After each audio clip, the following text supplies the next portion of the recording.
Well, I came up to Dad's, so I thought I'd do a little video. This is the '59 Chevy at Dad's. This two-stage snowblower and the garbage pick snapper. But yeah, this is where it's stored for the winter. Sorry the lights are flickering because it's cold in here. The garage here is not heated.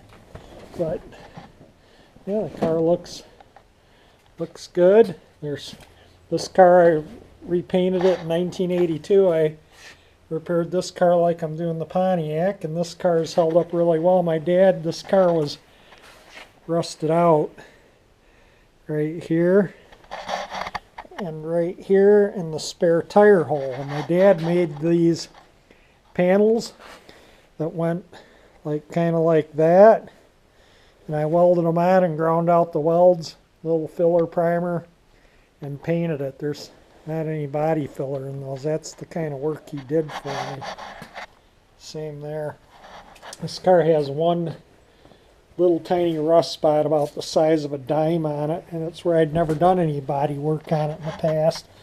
And it's kind of on the, and I don't know if this, there's not much light here. Let's see, it's right there. That's the bottom of the, I'll get a light, see if we can shine it on it. Well, let's see if we can illuminate it. That is the only rust spot on this whole car, right there. And that's never had any body work done on that wheel wall. That was all solid on this car. So, that being the only rust that's come through on this car, and I've owned this car since 1978. I bought it in March of '78 for $75. It had 58,000 original miles on it, and I drove it through high school and trade school, and then got a Chevy Vega to replace it. And that's why I still have this car, because the Vega would break down and I could get in this car and turn the key and it would crank right up and go. So for years I kept it as a second vehicle. Now it's just a toy. It's been garage kept since about 1980. It's been kept in the garage. The first, like I said, I drove it through high school. The first year I owned it, I drove it as an everyday car. So I'm going to open up the driver's door if I can. Move the snow blowers a little bit. I'll have a look inside. There's no battery in it. The battery out of this is in the Pontiac. So again, there's very little light coming in because the cover is covering most of the car, but I just thought I'd make a few minute video with the '59 Chevy.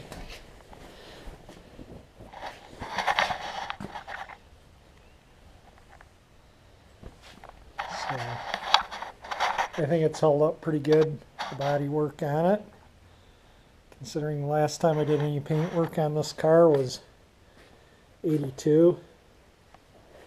Little gander at the 250 horse 348. You can see I got the battery topper in here still, but no battery. There's nothing there. I know the light isn't that good, but that is just the top of the battery topper sitting on the bracket. There's no, that's where the battery post would come through. This is really thin, just sits on top of the battery. Might get one for the Pontiac eventually. But everything looks good. Haven't opened up the hood or done anything, looked at it or anything in a month and a half or so, so I thought, well, why not go out and pop the hood and have a look. So, yeah, looking good. And again, I've had this car, I bought it in March of 1978. It had 58,000 some miles. I have it all written down. I paid $75 for the car. Drove it as a year and a half as my everyday car. Did not have power steering or power brakes.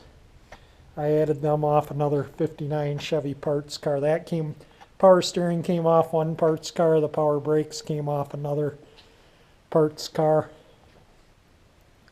This has the 3-speed Muncie 318 manual transmission in it.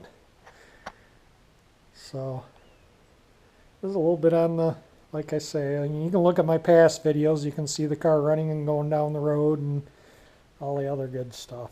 So just thought I'd do a short video on the Chevy, seeing I was up in my dad's house. Had to come up for this way for a funeral, so I threw in the camera and thought I'd get a picture too of the car.